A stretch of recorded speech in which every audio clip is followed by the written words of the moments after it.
Televiziyada ən çox hansı verilişlərə baxırsınız? Azərbaycan kanalına baxmıram mən.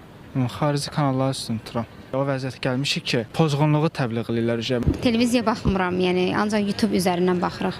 Ən çox yəni telefonla idarə edirik, yəni məlumatları. Televizorda bir normal veriliş var ki, baxaq. Heç nə baxmıram. Qabaq olur deyə bir professorları, dünya görmüş adamları çağırırlar televizora, o öz həyatından, yaradıcılığından danışırdı. Cəmaət ona bir tərbiyə götürürdü. İndi televizor açırnağına bağlamağı bir olur. Televizora çox baxmıram. Bilirsiniz niyə? Biabırçılıqdır. Sevmirəm.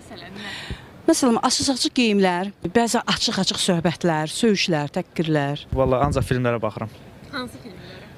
Türk filmlərinə məsəl üçün. Maraqlı bir şey yox, görmürəm yəni, ona görə baxıram. Əvvəlki illərdə olduğu kimi uşaqlar üçün maraq verilişlər görmək istəyərdim. Öyrədici verilişlər, nə bilim heyvanlar aləmi, nə bilim dünya haqqında və s. və ilaxır. Ancaq YouTube-a baxıram. Azərbaycan verilişlərində Görmək istəyirsiniz? nə görmək istəyərdim? Yəni keçmişin klassik qoşun verilişlərini istəyərdim görməyə. Yəni indiki dövrdə yəni baxmalı bir şey yoxdur. Demək olar ki, baxmıram. Verilişlərə baxmıram televiziyada. Maraq dairəmi kəsb eləmirəm. Kim belə düz danışır ona baxıram. İstədiyim kanal ancaq nə bilim, bir-iki dənə kanal var, onlara baxıram. Məsələn, hansı veriliş? Öz verilişlərimizə baxmıram. Heç yaxşı verilişlərimiz yoxdur.